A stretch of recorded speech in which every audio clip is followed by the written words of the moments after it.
Hello viewers, doctor Suman Roy বলছি। কেমন আছেন সবাই? আজকে আমি আপনাদের মাঝে শেয়ার করব কিডনিতে স্টোন কেন হয় এবং কিভাবে কিডনি স্টোন রিমুভ করা যায়। আর এই কথাটি শুনে অনেকেই হয়তো চমকে উঠবেন, কিন্তু আমরা কি জানি এমন অনেক হোম রেমিডিস আছে যেগুলি অ্যাপ্লাই করে খুব সহজেই কিডনিতে স্টোন হওয়া প্রতিরোধ করা যায়। তো চলুন শুরু করা যাক। কিডনি হচ্ছে আমাদের দেহের রক্ত পরিশোধনের অঙ্গ। আমরা যেসব খাবার খেয়ে থাকি তার পুষ্টি সরাসরি আমাদের দেহে পৌঁছায় না।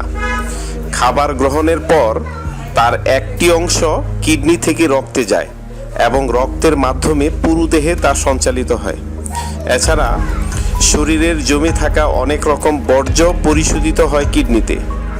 কিডনির নানা সমস্যার মধ্যে সবচেয়ে বড় সমস্যা হচ্ছে কিডনিতে পাথর।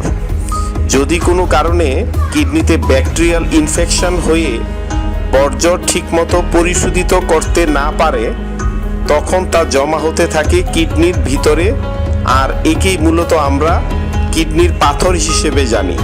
কিন্তু কী কারণে কিডনি তার সঠিক কাজ করতে পারে না তা জানেন কি? চলুন জেনে নেওয়া যাক কিডনিতে পাথর হওয়ার কারণগুলো সম্পর্কে। লেবু জাতীয় খাবার কম খাওয়া। এই জাতীয় খাবার কম খাওয়ার কারণে কিডনিতে পাথর হওয়ার ঝুঁকি বেশি থাকে, কারণ এই জাতীয় ফলগুলোতে থাকে সাইট্রেট, যা কিডনিতে পাথর হওয়া রোধে সহায়তা করে। তাই প্রতিদিনের খাদ্য তালিকায় এই জাতীয় ফল অবশ্যই খাবেন। ক্যালসিয়ামের অভাব। দেহে ক্যালসিয়ামের অভাব হলে তা কিডনিতে পাথর হওয়ার ঝুঁকি বৃদ্ধি করে।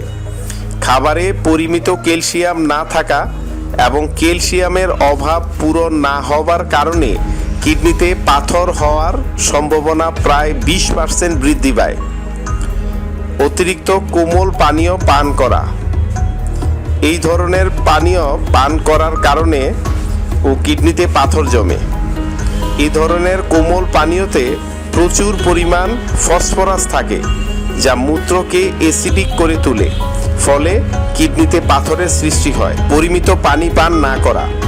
কিডনির কাজ হচ্ছে দেহের বর্জ্য থেকে দেহকে টক্সিন মুক্ত করা, আর এই কাজটি কিডনি করে পানির সহায়তায়। আপনি যদি পরিমিত পানি পান না করেন, তাহলে কিডনি সঠিকভাবে দেহের বর্জ্য দূর করতে না পারলে তা কিডনিতে জমা হতে থাকে পাথর হিসেবে। সুতরাং পরিমিত পানি পান করুন। এসব কারণে কিডনিতে পাথর হবার সম্ভাবনা অনেক বেশি। এছাড়া যাদের পরিবারের ইতিহাসে কিডনির সমস্যা রয়েছে তারা আরও বেশি সতর্ক থাকুন, কারণ তাদের কিডনির সমস্যা হবার সম্ভাবনা অন্যান্যদের তুলনায় আরও বেশি থাকে।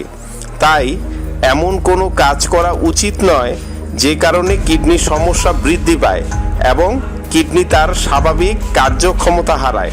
সো ফ্রেন্ডস, এই ছিল এই টিউটোরিয়ালে।